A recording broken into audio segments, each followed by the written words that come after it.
మద్రాసులో జరిగిన కార్యక్రమాల సమయంలో వేలాది మంది భక్తులు బాబా దర్శనం చేసుకుని వెళ్తున్నారు.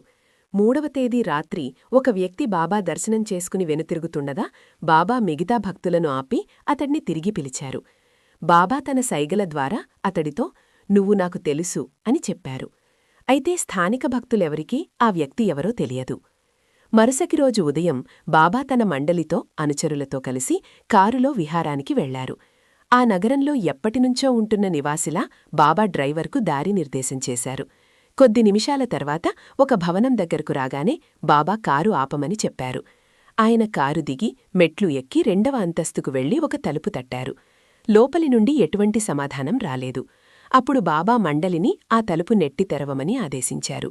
బాబా లోపలికి ప్రవేశించగానే ముందు రోజు దర్శన కార్యక్రమంలో బాబా పిలిచిన అదే వ్యక్తి అక్కడ కనిపించాడు. ఆ గది ఆ వ్యక్తి యొక్క పూజాగది. అక్కడ గోడలపై రాముడు, కృష్ణుడు, బుద్ధుడు వంటి పూర్వ అవతార పురుషుల మరియు సాధువుల చిత్రపటాలు ఉన్నాయి. ఆ గదిలో ఒకే ఒక కుర్చీ ఉంది. బాబా నేరుగా వెళ్లి ఆ కుర్చీలో కూర్చున్నారు.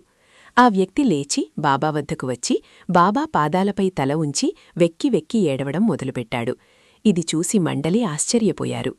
అతను శాంతించిన తర్వాత ఒక అద్భుతమైన విషయాన్ని వివరించాడు. ఎన్నో ఏళ్లుగా అతను ఆ గదిని తన ప్రార్థనాస్థలంగా వాడుతున్నాడు. ఈ యుగంలో అవతార పురుషులు